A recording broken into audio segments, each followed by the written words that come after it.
also another question. Which competencies are needed by an educator to use the learning contract? Do you think that an educator has to have special competencies to use the learning contract? Those are two questions, is that right? Or just one? Yeah, so two questions. Okay, yeah. Let me answer the first one, okay? I don't know whether you've seen the structure of the way in which we do the content, but we really ask the question: what knowledge do you want to come up with? What understanding, or how do you want to apply that knowledge? What skills do you need to have? What attitudes do you need to develop and focus on? What are the values that guide what it is that you want to learn? And what interests do you need to develop that may be new? So those are 6 competencies that I think are important for people to have in terms of a learning contract. The knowledge, understanding, skill, attitude, value, and interest. That's one. That's one set of competencies. Another one has to do with the 8 process elements that have to do with how learning and growth and development will take place. And those 8 elements are preparation for learning,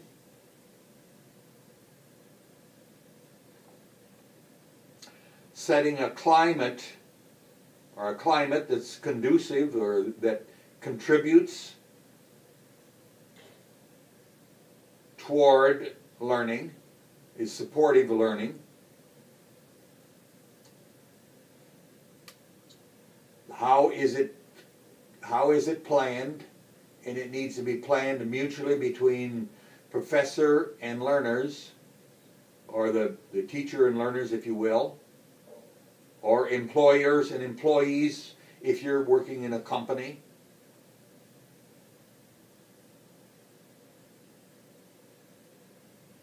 And then you diagnose the learning needs. You go through a process of engaging people in determining what their needs are. And let me give you an illustration of that. Since we have an illustration of that in the answer that you come up with in the process that we just went through. Self-assess your professional development needs and use a learning contract in the process.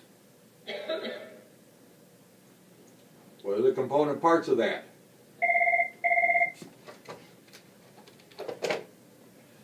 And then the next one is, how do you translate those needs into learning objectives?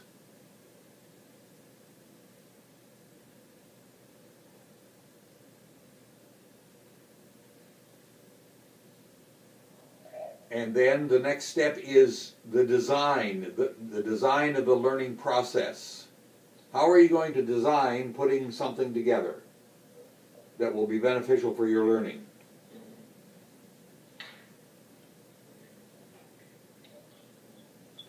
And then after you design it, then you conduct the learning experience. How do you combine a large group meeting and small groupings, and maybe the use of technology of one kind or another? How do you put all that together so that it has a rhythm to it that is not the same thing all the time, but it changes and helps to support each other or each of the other parts?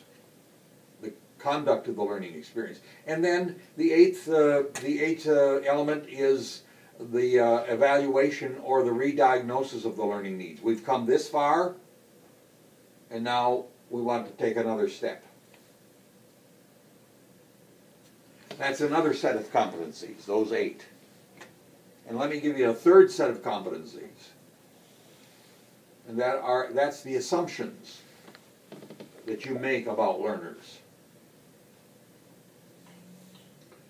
Learners need to have a reason to learn something that makes sense to them.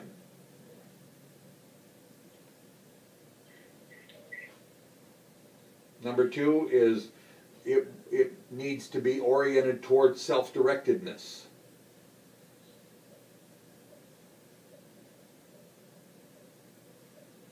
Number three, it should draw on the experience of the learners.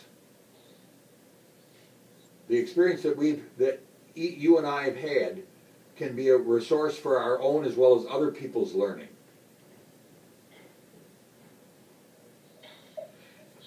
And the fourth element or assumption that I make, the fourth belief, has to do with the fact that my readiness to learn focuses on the tasks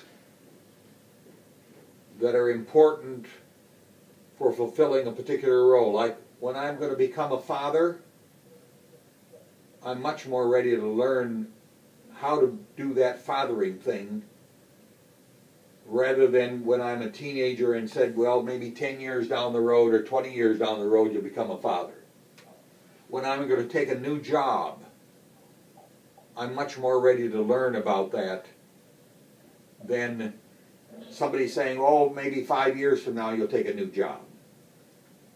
So our readiness to learn has to do with the tasks that we're faced with in that new role. And the fifth assumption is that I want to learn something today that I can use in my life later today or tomorrow. Immediate application.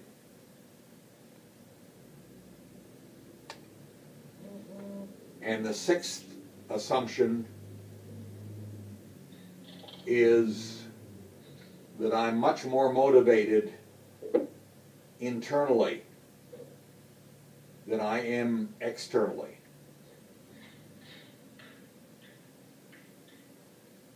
The motivation is internal rather than external.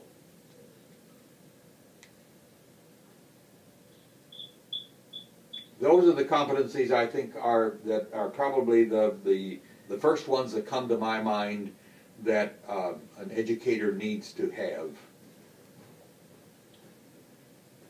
Does that address the question? Okay? Yeah, thanks. All right.